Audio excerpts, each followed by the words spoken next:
lot of things that go on this parsha. Pinchas is, in a word, a zealot, a very, very fervent believer in God's law. Very fervent. Fervent. I like to use that word. And he is, I was going to tell you a little bit more detail. There are a lot of kids here tonight, so I'm doing the PG version. There's a guy and a woman, and he kills someone and gets this prayer for peace. It's a very, very, like I said, there are a lot of commentaries about Pinchas, his character, but also what it takes to be someone who is considered a zealot. Is being a zealot good, or is it not so good? And you can come to Torah study tomorrow morning, shameless plug, at 9 a.m., and hear a little bit more about the PG-13 plus version of Torah study and commentaries about this parsha. And also I know Rabbi Mason Barkin is going to be talking a little bit about this during Shabbat morning services. So let me go to another part of the parsha, but at least we've established who Pinchas is kind of, and we'll get more information tomorrow morning. Moses is told by God that the end is near, right? He is roughly 118, 119 years old. We learn that Moses dies at 120. And there are only a couple parshiot left before they arrive, our ancestors, at the steppes of Moab, which is now Jordan, looking over the promised land. And God tells Moses, your days are numbered. You have more days behind you than you do ahead of you. But a little bit more specific than that. And Moses, for the last time that we know of in this portion, says to God, please, please, please, it's not fair that you're not letting me cross into the land of Israel. I should be able to cross over and see what the land looks like. I've been schlepping these people for 40 years. Give me a break. And God shuts him down and says, no. Enough already, but I will let you see the land. I will let you and in this sort of vision, they didn't have drones yet, but the Torah sort of describes a drone-like sequence where Moses is able to see from above the entire land of Israel. So it's sort of like a biblical drone, but I don't know about drones scare me.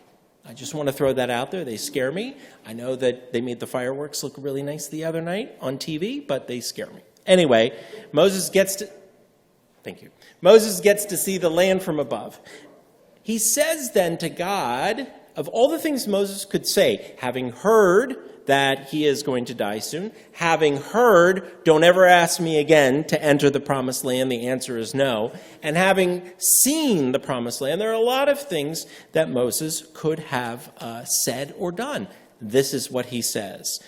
And this is in Numbers 27.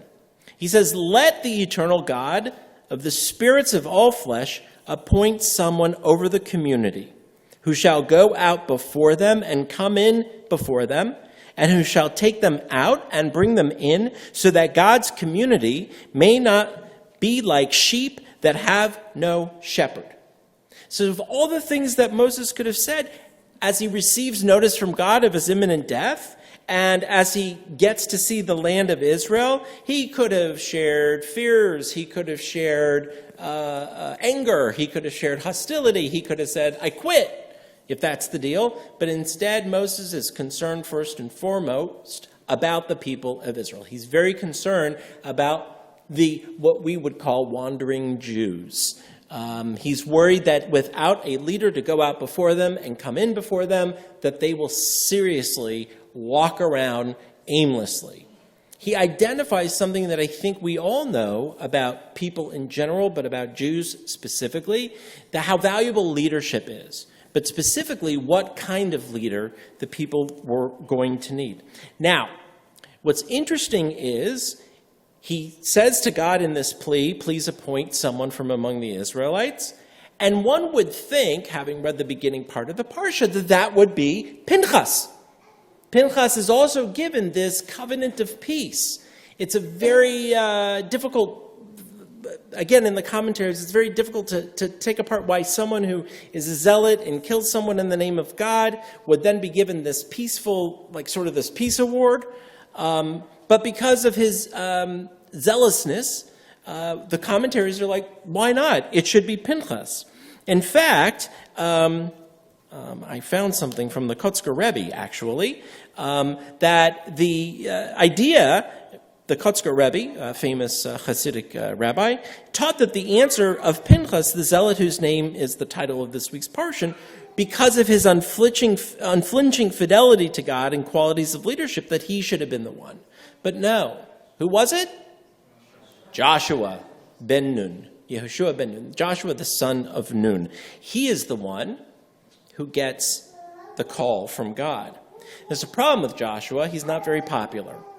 One of the main reasons why Joshua is not very popular is because if you remember the story from the spies a few weeks ago, he's one of the two spies, Caleb and Joshua, that come back with positive reports, as opposed to the 10 spies who come back with negative reports about the land of Israel. We got this, we'll go in, we'll conquer their land, no big deal. But people grew a resentment toward Joshua, number one, for being goody two-shoes with Caleb and this positive reporting, but also because Caleb and Joshua were the only ones selected to cross over to the promised land, which is to say the entire generation, not just Moses, the entire generation that left Egypt was punished for the golden calf, for the bad spy reports, for a lot of other kvetching that they did, by not being allowed to go into the promised land. So the question is why, not Pinchas, why was it Joshua? God identified Joshua, the son of Nun, as the one to serve because he was not a zealot, but he was a man of inspiration. Because he was the one of the two who came back in the story of Shlach Lecha, of the spies, with a positive, optimistic, strong report about what the land looked like and what kind of ease with which the Israelites would cross over. The rabbis and the Torah identifies Joshua as a man of inspiration. He had the Spirit of God in him, and while Joshua may not have been the obvious choice and may not have been loved by all of the people, God gave Joshua the stamp of approval. He was the right man for the job. So this begs a question that I would ask you to think about during this Shabbat. Who have you chosen? Who would be the leader that you would have chosen? Would it have been the zealot, the person whose core beliefs, foundational beliefs, were to protect God and God's law at all costs and in all ways? Or would it have been Joshua, a visionary, an inspirational leader? And while that may not sound fair the way that I set it up, I'm just using the words the Torah uses. I'm not telling you what my bias is. I think we'll start this conversation a little bit tomorrow morning during Torah study and services, but I want you to begin it before then. What kind of leader, what are the characteristics of leadership that we would have chosen for the Jewish people? We know them well enough. We haven't changed that much in 3,000 years, right? We know that they're critical. We know that they complain, kvetch from time to time. We know that Jewish men do not know how to get from here to there without asking for directions that they won't ask for. They never pulled over to a gas station to ask for directions, even in the Torah. Do they need a harsh, dogmatic leader like Pinchas? Or do they need that visionary, the one who's positive?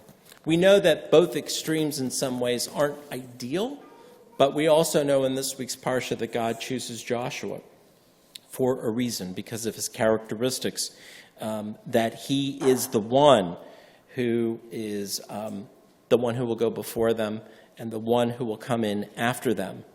And he is the one who will shepherd them into safety. So we learn in the next couple of weeks and throughout Deuteronomy that God's ultimate blessing to Joshua is the two words chazak ve'amatz, that he should be strong and of courage. I think that's ultimately what we want from our leaders, is someone who is strong and courageous. And for God, Joshua fit that bill. So on this Shabbat, I would encourage you to think about what kind of leaders we both want and possibly need. And wonder to yourselves, are those different? What we want versus what we need. Shabbat Shalom.